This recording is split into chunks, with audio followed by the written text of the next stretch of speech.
6 o'clock, take a look at the machete investigators say the veteran who took hostages at a Cobb County bank had in his backpack. In a phone call to Channel 2 Action News at the time, he claimed to also have explosives.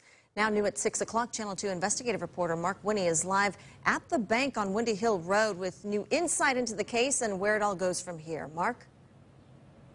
Right, some perspective. Lance LaRusso, attorney for the officer who pulled the trigger in the Windy Hill Wells Fargo hostage crisis, says what we related to him about an alleged machete in the suspect's backpack underscores the volatility, the unpredictability of a situation like that. And perhaps that's the most important reason this is relevant.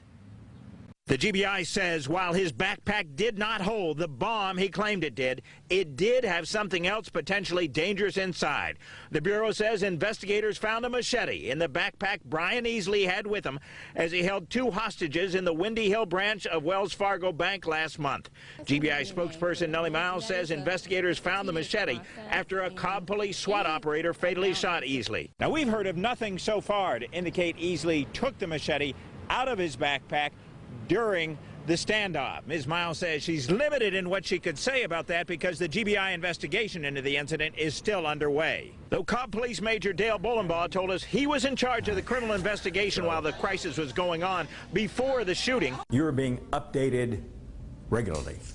Yes, fairly regularly, yes. You hear anything about a machete being known of during the event itself, while it was going on? No, did not during the event. Ms. Miles says GBI agents have already performed more than 60 separate investigative actions in the case, including conducting between 40 to 50 witness interviews and reviewing surveillance video from the bank. If there's a law enforcement officer involved shooting in this county, the GBI will work it. Cobb DA Vic Reynolds says once the GBI turns the file over to his office. The GBI has advised our office, the Cobb District Attorney's Office, that they are virtually completed with their investigation. His major case unit will review it, decide whether to ask the GBI for additional information, and eventually will be presented to a Cobb County grand jury. Last month, Cobb PD Chief Mike Register told us. And I think this is just another example of a young man who gave to his country and felt possibly that the country didn't give back to him.